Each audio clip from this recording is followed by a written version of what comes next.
Sentado en el monte de los olivos, los discípulos se le acercaron aparte, porque estaban todos turbados de cómo eso que les había dicho que el templo iba a ser derribado, los turbó, los confundió, y los discípulos se le acercaron aparte diciendo: dinos, Señor, dinos, ¿cuándo serán estas cosas? ¿Y qué señal habrá de tu venida y del fin del siglo? El fin del siglo se refiere al fin del mundo.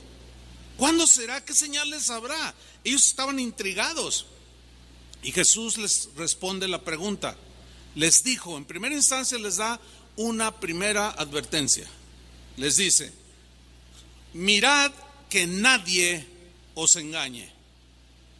Tengan mucho cuidado que nadie los engañe.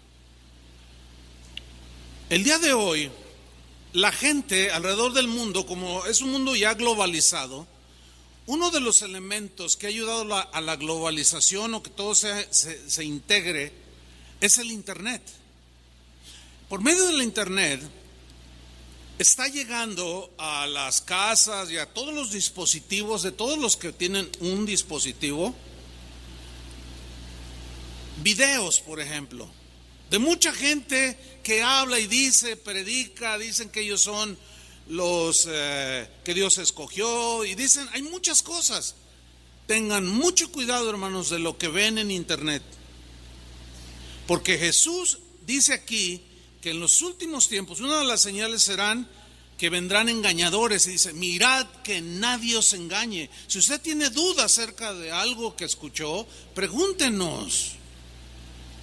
Ha habido casos de gente que se va de la congregación porque escucharon, como una familia escuchó a un predicador que llegó allá de Sonora, por allá, que venía diciendo que él tenía una revelación de que Dios era mujer. Entonces ellos oran: Madre Dios, y se fue con ellos porque era una grande revelación. Cayó en un engaño terrible. Versículo 5 dice la razón Jesús: porque vendrán muchos. Hermanos, estamos plagados de muchos que llegan en su nombre diciendo: yo soy el Cristo, o yo soy el ungido, yo soy el escogido, yo soy el que tengo la razón, yo soy el que tengo la revelación. Dice, y a muchos, y a mí me asusta esa palabra, y a muchos engañarán.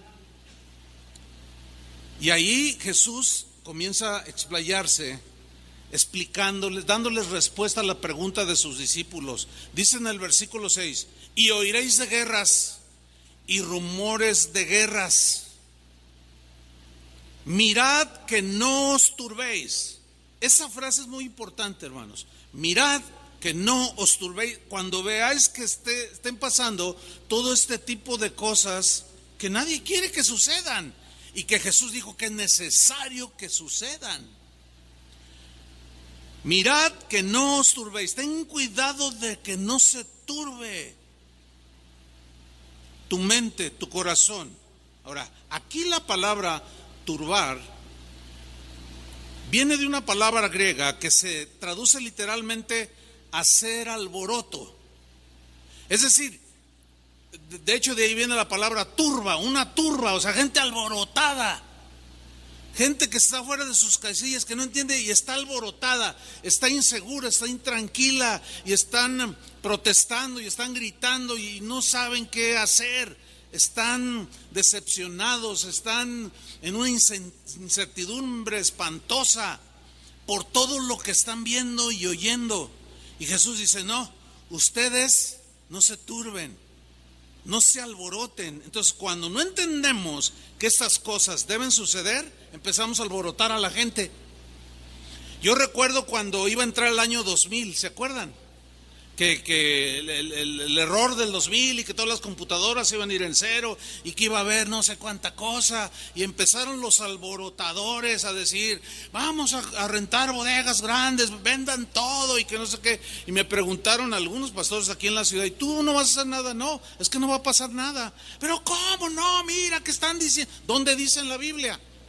¿En qué se basan? Todavía hay unas señales que no se cumplen como para que ya se acabe todo. No, que tú, y bueno, me dijeron con algunas cositas ahí. Pero Llegó el año 2000, ya vamos en el 18. Nomás alborotaron a la raza. Y todo lo que acumularon ahí, bueno, pues lo tuvieron que regalar o vender, pero ninguno fue honesto para decir, me equivoqué. Nos equivocamos. Ninguno. Entonces Jesús dice, cuando vean esto, miren que no se turben. O sea, que su corazón no se alborote, porque cuando una persona está alborotada es porque perdió la paz. Ustedes no pierdan la paz, porque acuérdense que estamos en las manos del Señor. Pero sigamos leyendo. Mirad que no os turbéis. Y luego viene la frase, porque es necesario que todo esto acontezca, pero aún no es el fin. Porque es necesario, dijo Jesús. ¿Recuerdan cuando Pedro en una ocasión reaccionó cuando Jesús les dijo a sus discípulos, me van a golpear, me van a escarnecer, se van a burlar de mí y finalmente me van a matar? Y los discípulos reaccionan y Pedro lo toma aparte y le dice, no, Señor, en ninguna manera te acontezca esto, le dice. Y Jesús también reacciona y le dice, quítate delante de mí, Satanás, porque no pones tu mira en las cosas de Dios, sino en las de los hombres. Es necesario que yo muera. Era necesario que Jesús muriera en esa cruz para nosotros tener salvación, un regalo de Dios que se obtiene por medio de la fe. Entonces el buen corazón de Pedro se alborotó cuando escuchó, porque amaba a Jesús, y se alborotó su corazón porque oyó que Jesús estaba profetizando su muerte. Y en ese alboroto perdió la ubicación, perdió el piso y reaccionó mal. ¿Qué es lo que pienso yo que están reaccionando algunos hermanos? Cuando dicen, no, en el Congreso, allá los diputados federales están ya con una propuesta de legalizar estas leyes. Y, luego pierden la paz y empiezan a alborotar a todo el mundo. Cuando la Biblia es clara, Jesús dijo que estas cosas tienen que suceder. Aunque Jesús dice, no es el fin. Dice el versículo 7, porque se levantará nación contra nación y reino contra reino, y habrá pestes y hambres y terremotos en diferentes lugares, y todo esto será principio de dolores. Pues eso al corazón que no está bien firme en Cristo lo turba, lo alborota, lo asusta. Esto será principio de dolores. Pero luego Jesús va más allá. Síganme con mucha atención. Versículo 9. Entonces dice, os entregarán a tribulación. ¿A quién entregarán a tribulación? A los cristianos. Porque les está hablando a sus discípulos. Le están preguntando que qué señales habrá, cómo serán las cosas. Jesús les responde todas las calamidades que vendrá sobre este mundo pervertido. Y como nosotros, aunque estamos en el mundo, no somos del mundo, pero el hecho de ser humanos nos afecta el entorno como simples humanos, porque las decisiones que se tomen los políticos en los países nos afectan sí o sí. Pero va a provocar tribulación en nuestros corazones, o sea, sufrimiento. Pero Jesús fue más allá, dice, y os matarán. Eso ya está fuerte, ¿no? ¿Por qué? ¿Por qué entraremos en aflicción? ¿Por qué aún llegarán a matarnos? Hay pastores que ya han sido metidos en la cárcel en algunos países que yo mencioné, por decir cosas desde el púlpito, porque ya está prohibido decir algo en contra de la ideología de géneros, en contra de todas esas leyes que están aprobando los distintos congresos. Os matarán, dice, y seréis aborrecidos de todas las gentes por causa de mi nombre. El nombre de Jesús implica toda su doctrina. Sígame con atención. La gente que no tiene a Dios, la gente del mundo, así la Biblia la menciona, la gente que es llevada por sus pasiones y deseos, esa gente tiene sus propios pensamientos, sus propias conductas, que son evidentemente muy distintas a las nuestras. Eso va a provocar un choque entre los que seguimos a Jesús y los que no lo siguen.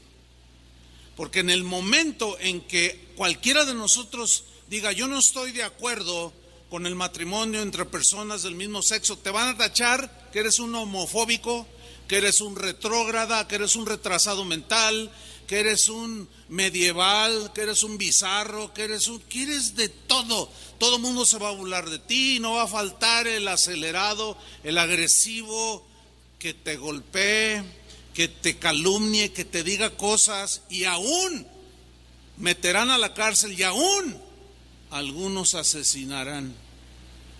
Solamente porque no creemos como ellos creen. La libertad de expresión se va a morir. Se va a morir por causa de su nombre. Pero luego Jesús dice en el versículo 10, muchos, y me sigue asustando esa palabra muchos tropezarán entonces. ¿Qué quiso decir Jesús con muchos tropezarán entonces? Lo que Jesús está diciendo es que al ver lo difícil que resultará ser cristiano en medio de un mundo pervertido, corrupto, lujurioso y loco, muchos se van a echar para atrás. Muchos le van a dar la espalda a Jesús. ¿Por qué? Porque van a tener miedo. Y a lo mejor alguien le va a decir a alguno, no, tú eres de los que ibas allí a Colón y ahí, ¿cómo se llama esta calle? Se me fue. Ahí donde era un cine y el que no esté sólido para enfrentar, va a decir cosas como, bueno, mira, la verdad yo sí llegué a ir unas veces, es que cantaban bien bonito, me gustaba, pero la verdad, ese Chuy Olivares era un retrógrada. No, y el Chuy García cantaba bonito, pero y el Julio, no, el Toñito con sus anuncios, nah. Entonces van a decir un montón de cosas en contra de nosotros porque su forma de vivir con la forma de vivir de los cristianos no hay parecido alguno, y muchos van a tropezar. Espero que no haya ni uno de esos que tropiezan en este lugar. Y si tú te sientes débil en la fe para enfrentar esto, agárrate bien del Señor, porque estas cosas es necesario que sucedan. Sigo leyendo versículo 10. Muchos tropezarán entonces y se entregarán unos a otros, y unos a otros se aborrecerán, y muchos falsos profetas se levantarán. Cuando hablamos de profetas no solo se refiere dentro de la iglesia, también son falsos profetas los que guían a la gente del mundo hacia filosofías y hacia sistemas de pensamiento y de vida. También esos son falsos profetas, porque no es la vida correcta, no es la vida que le agrada a Dios. Y dice que vendrán muchos falsos profetas y engañarán a muchos. En el versículo 12, Jesús dice algo tremendo. Y por haberse multiplicado la maldad, el amor de muchos se enfriará. Vamos a estudiar esas dos afirmaciones de Jesús. Número 1, él habló de que una de las señales del fin será la multiplicación, el aumento, el crecimiento agigantado de la maldad.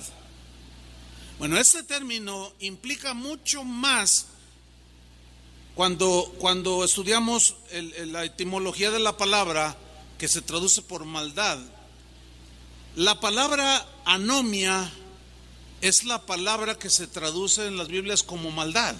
Pero esa palabra tiene un concepto más amplio. La palabra anomia en el griego está formada por dos vocablos. Uno es a es sin, y nomos es ley. Es una yuxtapuesta. Entonces significa sin ley. Sin ley, así, en sentido estricto. Por haberse multiplicado, se entiende, la gente sin ley, porque Jesús dijo que del corazón salen todos los malos pensamientos, la maldad, los adulterios, los robos, el homicidio, las traiciones. Entonces, la maldad está en los hombres, en los seres humanos, en el corazón de los seres humanos. Y cuando Jesús dice que habrá un aumento desproporcionado de gente sin ley, es decir, gente que son ley para sí mismos, ellos inventan sus propias leyes, haciendo a un lado las leyes de Dios. Los mandamientos que rigen a nosotros los cristianos, ellos los pisotean, se burlan, los escupen. Bueno, esa palabra anomia tiene la idea de anarquía, porque una persona que no respeta ley alguna, hace lo que quiere, no se sujeta a ninguna ley y se vuelve un anárquico. La anarquía es ausencia de todo, es ausencia de autoridad, es ausencia de gobierno, es ausencia de moral. Eso es el significado de anarquía, es ausencia de todo. Esto va a propiciar que el mundo entre en un caos. ¿Por qué en un caos? Por la anarquía que hay en las mentes de las personas que viven en este mundo, y al rechazar la ley de Dios y al inventar sus propias leyes. Oiga, ¿qué clase de leyes son las que permiten asesinar a un bebé y luego esos mismos legisladores hacen leyes para que no se extingan las ballenas? ¿Qué es más importante? ¿Qué es más valioso? Para ellos las ballenas. Le dan más cárcel a alguien que patea a un perro que a un esposo que golpea a la esposa. Tú dices, ¿cómo está el mundo? Está todo al revés. Lo que Jesús pues está diciendo aquí es que la gente de los últimos tiempos será gente sin leyes que los gobiernen, anárquicos. Vivirán en anarquía total, y debido a esa maldad, esa anarquía, ellos vomitarán toda la maldad que hay en sus corazones. Por eso es que están ventilando leyes para que una mujer que no quiera ni hombre ni mujer se case con un perro y tenga relaciones sexuales con un animal. Sin palabras. Y eso la Biblia lo cataloga como todo lo que están tratando, lo cataloga como abominación delante de Dios. Va a llegar el tiempo en que no se va a poder hablar como yo estoy hablando ahorita, me estoy aprovechando en lo que aceptan esa ley. Pero esta anarquía moral en las gentes va a desatar la maldad, pero va a correr como tsunami y va a arrastrar millones de personas. Los discípulos que estaban escuchando a Jesús lo entendieron. Cuando el apóstol Pablo se convirtió al cristianismo, Dios tenía un plan para él. Dios lo eligió para que fuera uno de sus apóstoles, y fue Pablo el que escribió el 50% del Nuevo Testamento. Esto es algo muy notable. Es decir, que el Espíritu Santo tuvo una influencia en su vida, dándole revelación de lo que hoy conocemos como algunas cartas del Nuevo Testamento, y le inspiró a que escribiera la palabra de Dios. Pablo entendió exactamente exactamente como Jesús lo dijo, entendió muy claro la enseñanza de Jesús, de que en los últimos tiempos iba a suceder así. Por eso él, en una de esas cartas que escribió, dirigida a un joven pastor llamado Timoteo, le dijo en una segunda carta que le escribió, en el capítulo 3, versículo 1, le escribió las siguientes instrucciones. Ponga atención. Le dice en esa carta a Timoteo, también le dice, también debes saber esto. Todo pastor debe saber esto para poder dirigir. Pablo está dirigiendo, encauzando a un joven ministro. También debes saber esto, Timoteo, para que no te alborotes y no digas, ¿qué está pasando? Ay, estoy turbado, estoy alborotado porque no sé qué está pasando. También debes saber esto, que en los postreros días vendrán tiempos peligrosos. Estos son los postreros días, sin duda. Tiempos difíciles de vivir, tiempos difíciles de enfrentar. ¿Por qué? Por la gente sin ley, por toda la basura que están sacando, toda la basura que hay en sus corazones, que la están sacando y en forma de leyes nos las quieren imponer a todos los habitantes de este mundo. Serán tiempos peligrosos, hermanos, de enfrentar, de vivir. Dice el versículo 2, porque habrá hombres amadores de sí mismos. No hay nada peor que un egoísta. Habrá hombres amadores de sí mismos, avaros o amantes del dinero, vanagloriosos, soberbios, altivos, blasfemos. Se burlarán de las cosas de Dios, se burlarán de Dios mismo, pisotearán su palabra, la van a ridiculizar. A los cristianos también nos van a ridiculizar como gente tonta e ignorante,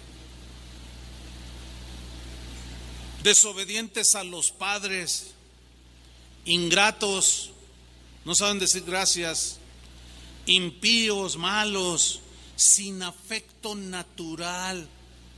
Mire, ya en nuestra ciudad estamos viendo muchos rasgos de esto.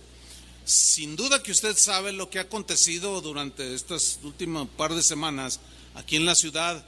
Han asesinado, creo que ya van 5 indigentes, 5 personas que no tenían hogar, que vivían en la calle. Van a agarrar al tipo, tarde o temprano tienen que agarrar. Y casi lo oigo lo que va a decir, bueno, es que para ayudarlos a no sufrir, pues yo los adelanté. Y nadie se escandaliza. O sea, así como pero sí tocan el hijo de un diputado y en 3 horas agarran al secuestrador. O sea, el afecto natural se ha perdido de tal manera que, bueno, a lo mejor usted ha visto casos así. Una señora que se cae, un auto que golpea a un anciano y no lo levanta nadie. No, es que llevo prisa. O sea, ya el afecto natural es un síntoma inequívoco de gente sin ley, ¿sí? El afecto, sin afecto natural, implacables, calumniadores, intemperantes, o que pierden el control fácilmente, crueles, aborrecedores de lo bueno, traidores, impetuosos, infatuados, amadores de los deleites más que de Dios. Qué fatalista se oye Pablo, ¿no? Algunos dicen, no, hay que hablarle a la gente mensajes bonitos, mensajes positivos. Qué mejor que hablar con la verdad, ¿están de acuerdo? Es mejor saber la verdad a que, como decimos acá en México, que nos doren la píldora. Bueno, por dorarles la píldora es que muchos, al estar viendo lo que hoy ya estamos presenciando en nuestro país, se alborotan, porque no saben qué está pasando. Y en lugar de ir a la Biblia, Agarre sus pancartas, se ponga una inscripción: no al aborto, no a la ideología de género, no a esto, y vayan y griten y digan que no estamos de acuerdo. ¿Será esa la manera en que nosotros debemos enfrentar? Yo les pregunto. Pero en el versículo 5 viene algo que nos debe preocupar, porque Pablo, después de describir a toda esta gente que Jesús está hablando, que por haberse multiplicado la maldad en los seres humanos, vendrá todo este tsunami de gente terrible. Dice el versículo 5 que algunos se disfrazarán como que aman a Dios, se introducirán entre nosotros, porque dice que tendrán apariencia de piedad. Parecerá como gente buena que ama a Dios, que sigue a Dios, pero sus ideas, su mensaje y su vida nada tiene que ver con la vida cristiana. Tendrán apariencia de piedad, pero negarán la eficacia de ella. Dice: a estos evítalos, no tengas que ver nada con ellos, evádelos. Ese hecho o esa instrucción que le fue dada a Pablo por el Espíritu Santo nos va a provocar rechazo. ¿Por qué? Porque no podemos congeniar con ellos. Una vez alguien, así una plática sin importancia, me dijo: ay, pastor, dice, pues yo le decía: oye, pues mira, cuando hay reuniones de matrimonios, pues para que conozcas otras personas conmigo. Ay, no, pastor, dice, a mí no me gusta mucho. Mire, yo le voy a decir la verdad, pero mis mejores amigos no son cristianos. Y yo me le quedé mirando y le dije: ¿de verdad tus mejores amigos no son cristianos? Me dice: sí. Le digo: algo anda muy mal. ¿Por qué estás tan compaginado con ellos y llegas a decir que los que no son de Dios son tus mejores amigos? ¿No será que estás haciendo exactamente lo mismo? Porque en el momento en que tú vives como un cristiano, hay un rechazo natural de esa gente sin ley, de esos anarquistas. Hay un rechazo natural. Entonces, cuando alguien dice algo como eso, es porque algo anda mal en su vida, en su conducta. No hablarás como ellos, no te conducirás como ellos, no harás tus negocios como ellos. Por eso son tus mejores amigos. Hay que evitar esto. Ahora, ¿tenemos que alejarnos totalmente de Dios? No, tenemos que tener contactos porque estamos en este mundo. Jesús dijo: Señor, guárdalos. Dice: yo los he enviado al mundo, aunque ellos no son del mundo, pero guárdalos. ¿Por qué? Guárdalos de la maldad de la gente de este mundo. Pero es imposible no tener tratos con algunos. Si solicitas un Uber, vas a tener que tener tratos con el chofer. Y si es uno que está casado con un varón y te empieza a decir que él tiene un niño adoptado, ¿qué le vas a decir? De seguro, si tú eres un cristiano de convicción sólida, le vas a decir: oiga, ¿usted sabía que eso es una aberración delante de Dios? Mira, lo primero que te voy a decir es: bájese de mi auto.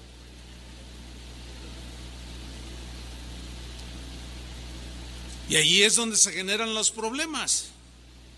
En el versículo 10 le dice: pero tú has seguido mi doctrina, conducta, propósito, fe, longanimidad, amor, paciencia, persecuciones, padecimientos, como los que me sobrevinieron en Antioquía, en Iconio, en Listra, persecuciones que he sufrido, o sea, por causa del Evangelio y por causa de Jesús, y de todas me ha librado el Señor. Hasta ese momento él tenía vida. Sabemos que finalmente fue ejecutado por su mensaje, por oponerse al sistema de vida de la gente de ese tiempo, porque el Evangelio denuncia las conductas abominables delante de Dios. Y finalmente Pablo, como Pedro y muchos de los discípulos, prácticamente todos, murieron algunos decapitados, otros traspasados con espada.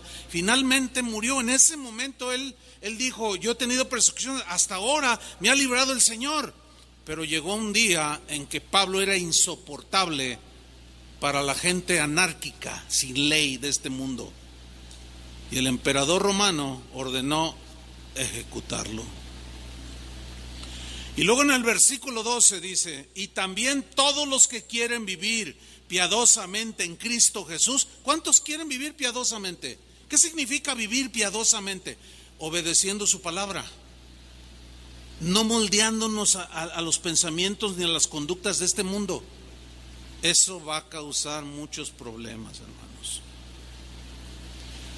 Cuando mis hijos estaban pequeños, cuando se celebraba, por ejemplo, el Día de Muertos, todas esas cosas, ustedes saben, esas celebraciones,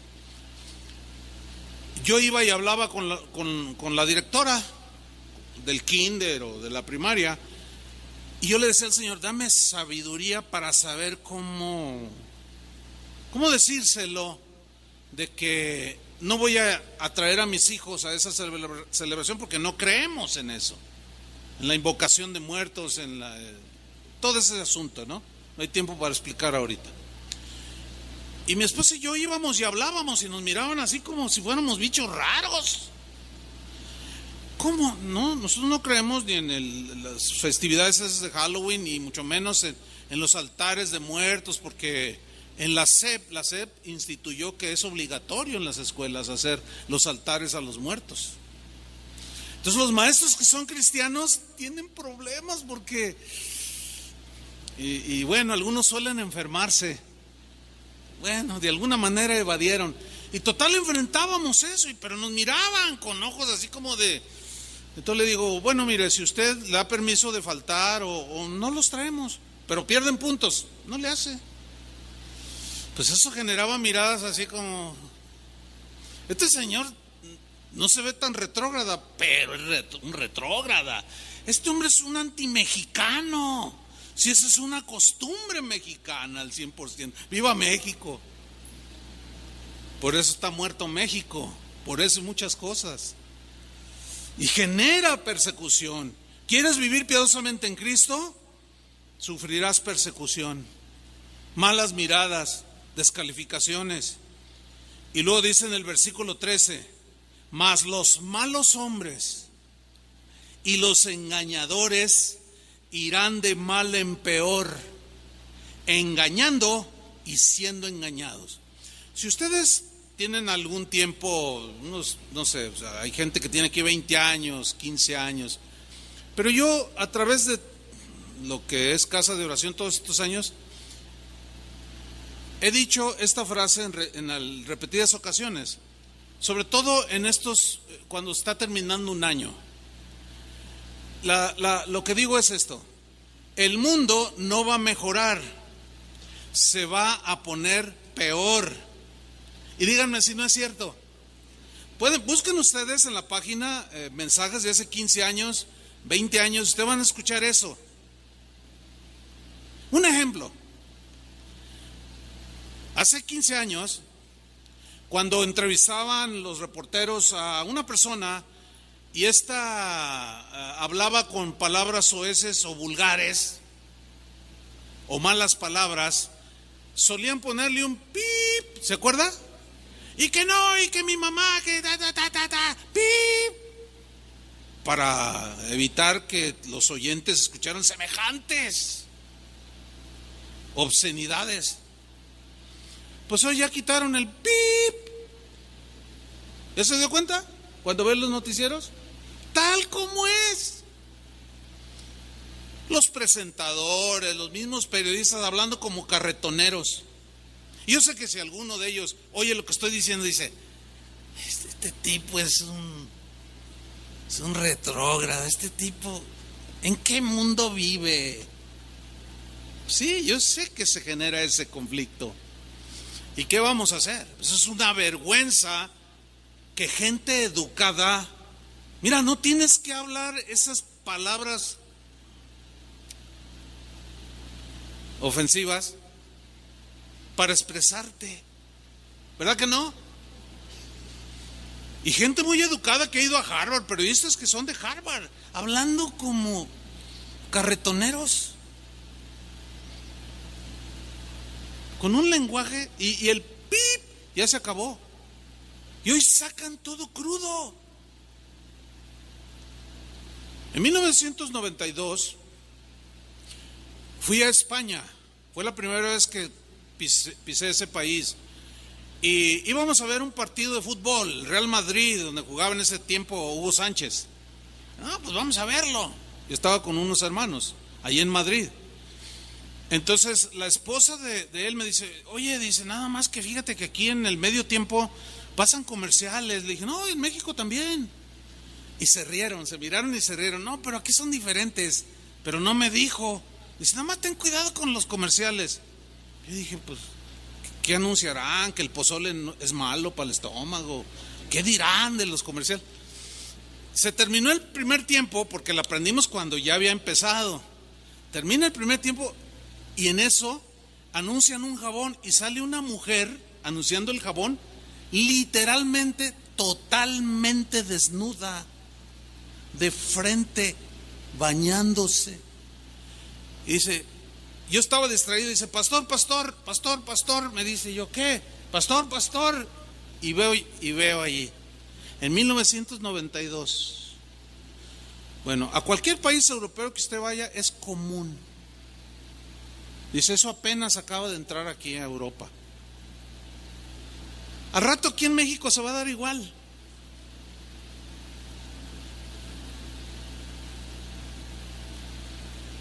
Mas los malos hombres y los engañadores irán de mal en peor, engañando y siendo engañados. El mundo no va a mejorar, hermanos. No va a mejorar. Se va a poner peor el asunto. Entonces, ¿acaso podemos nosotros impedir que sucedan las cosas que Jesús dijo que iban a suceder? Creo que no. Entonces, ¿qué vamos a hacer? Hay una respuesta en la Biblia. Pero vamos sobre la segunda frase que Jesús enseñó. Y por haberse multiplicado la maldad, el amor de muchos se enfriará. Sigue asustándome la palabra muchos. Aquí los muchos que se van a enfriar, ¿quiénes son? ¿Quiénes son los muchos que se enfriarán? Díganlo fuerte. Los cristianos. Los que no están firmes. El amor a Dios se va a enfriar. El amor a tus padres se va a enfriar. Los vas a terminar tirando en un asilo para ancianos. El amor entre esposos se va a enfriar. El amor al necesitado, el amor entre hermanos, pero sobre todo el amor a Dios se va a enfriar, se va a perder. El amor de muchos se enfriará. Esa palabra enfriar en el griego da la idea de soplar para enfriar. Es como si tú tienes un plato, un caldo de pollo hirviendo y está caliente. Tú, de seguro todos hemos hecho esto. Tomas la cuchara y está muy caliente, ¿y qué hacemos? Soplamos. Anoche me dice mi esposa, ¿qué quieres de cenar? Tengo esto. Le digo, fíjate que se me antoja un chocolate. Y cuando lo subió, estaba bien caliente. Y a mí las cosas muy calientes me cuesta trabajo comerlas. Entonces, este mensaje lo di anoche. Y después de predicar, fui a mi casa y mi esposo me ha dado el chocolate y yo empiezo a soplar. ¿Para qué? Para enfriarlo, hermanos. Pongan atención, el que entienda, entienda. La gente sin ley,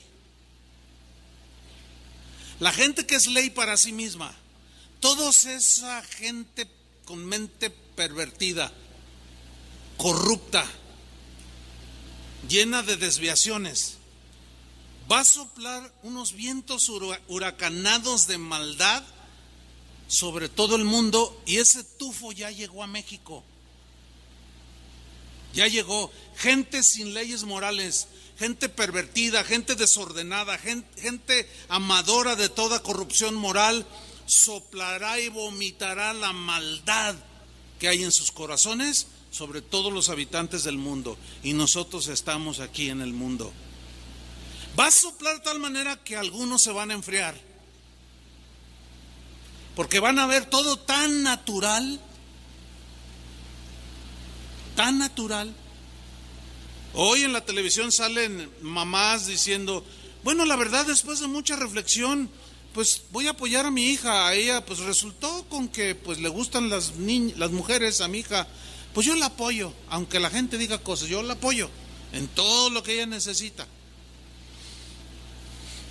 Esa señora ya quedó frita, ¿sí? El asunto es que nosotros los cristianos, ¿será tan común? Mira, hermano, lo que se ve en las congregaciones ahora es impresionante, hermano. Que no te la crees. No tengo tiempo para poner algunos ejemplos, basta con la explicación de la palabra.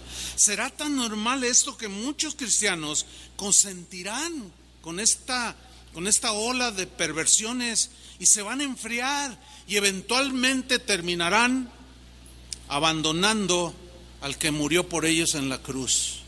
Terminarán apostatando de manera deliberada y se alejarán de Jesús. La pregunta entonces, ¿acaso podemos impedir que se cumpla lo que Jesús dijo que era necesario que sucediera? Pues no, Pablo lo entendió, los discípulos lo entendieron, Pablo lo explicó, Pedro también trata el tema, los demás evangelistas tratan el asunto del final de los tiempos. ¿Cómo será la gente? ¿Acaso no podemos entenderlo nosotros? Tenemos que entenderlo. ¿Qué tenemos que hacer para no alborotarnos? ¿Acaso con pancartas vamos a ir ahí al Palacio de Gobierno aquí en la Plaza de Armas a protestar que estamos en contra del matrimonio entre personas del mismo sexo y a gritar y uno que otro que se acelera y a tirar jitomatazos? Y si se cruza por ahí uno y que te reta y te dice, no, ustedes son, ¿y qué? ¿Vas a perder el dominio y te vas a agarrar a trompadas con aquel hombre que ama a otro hombre? ¿Será esa la manera? Pues claro que no. ¿Qué debemos hacer? Jesús en el mismo discurso de Mateo 24 dijo qué es lo que tenemos que hacer. Vamos allá, versículo 13. Mas el que persevere hasta el fin, aquí la palabra clave es perseverar. El que persevere, ¿en qué debemos de perseverar? En amar a Dios, en conocer a Dios, en amar a tu esposa, a tu esposo, a tus hijos, en preocuparte por las necesidades de los hermanos, de tu misma familia, con mucho afecto natural, sometidos a la ley de Dios, amando a Dios por sobre todas las cosas, perseverar en la oración, perseverar en la lectura de la palabra, perseverar en obedecer, porque eso es lo que te va a mantener hasta el último día de tu vida.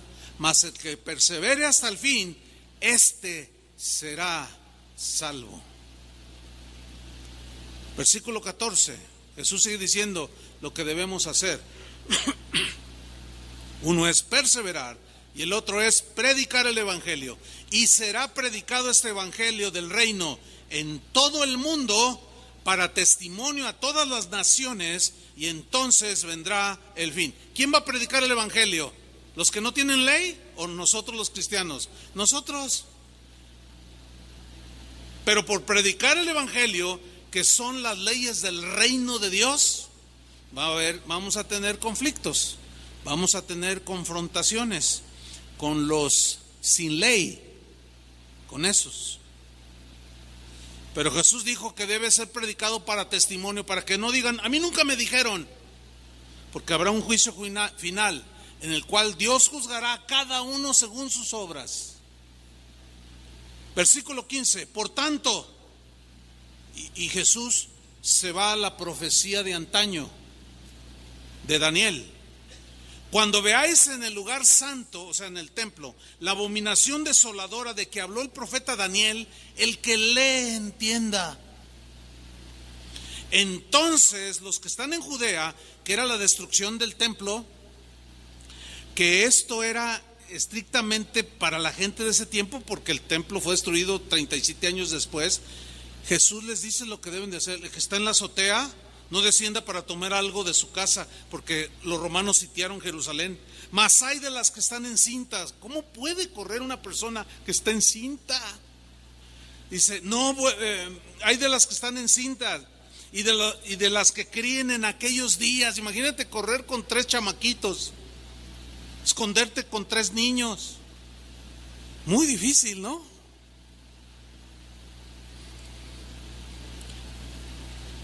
Dice en el versículo 20, orad. Esa es otra instrucción de Jesús, orad, para que vuestra huida no sea en invierno ni en día de reposo, porque habrá entonces, y luego Jesús vuelve al fin de los tiempos, porque habrá entonces gran tribulación, la cual no ha habido desde el principio del mundo hasta ahora. O sea, aquí ya está hablando de los tiempos finales, que son estos. Ni la habrá, dice Jesús.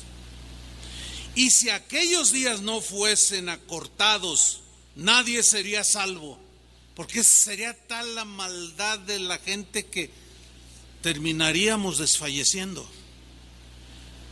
Dice, si aquellos días no fuesen acortados, nadie sería salvo, mas por causa de los escogidos, o sea, los que hemos creído en Cristo, aquellos días serán acortados.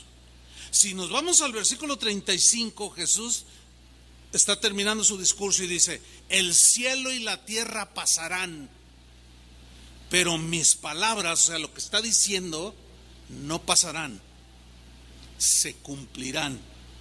¿Podemos entonces acaso nosotros levantar la voz para que no se aprueben las leyes aberrantes que los políticos están aprobando en los distintos países? No podemos hacer nada, porque esa es la vida que ellos han decidido vivir. Y el hecho que nosotros la rechacemos nos va a producir conflicto y aflicción. Pero del día y la hora nadie sabe, ni aun los ángeles de los cielos, sino solo mi Padre. Mas como en los días de Noé, así será la venida del Hijo del Hombre. Porque como en los días antes del diluvio, estaban comiendo y bebiendo, casándose y dando en casamiento, hasta el día en que Noé entró en el arca, y no entendieron hasta que vino el diluvio y se los llevó a todos. Así será también la venida del Hijo del Hombre. Bien, aquí hay un par de cosas que quiero mencionar rápidamente. ¿Cómo era la gente del mundo en los días de Noé? Exactamente como lo estamos viendo ahora que son. Dice aquí que Jesús dice, porque como en los días de Noé la gente estaban comiendo. Bueno, comer es algo natural. El asunto es que la frase estaban comiendo en el griego tiene una idea de mordisquear las cosas lentamente, así como disfrutando, lo cual es una metáfora de pasar mucho tiempo en los placeres del mundo, porque el comer es un placer, ¿sí o no? Es un placer comer. Cuando hay algo que te gusta mucho, lo comes y hasta no te lo quieres acabar o pides otro, es un placer. Entonces aquí metafóricamente, cuando Jesús dice, como en los días de Noé, la gente estaba comiendo, en realidad está diciendo, la gente pasaba todo el tiempo mucho.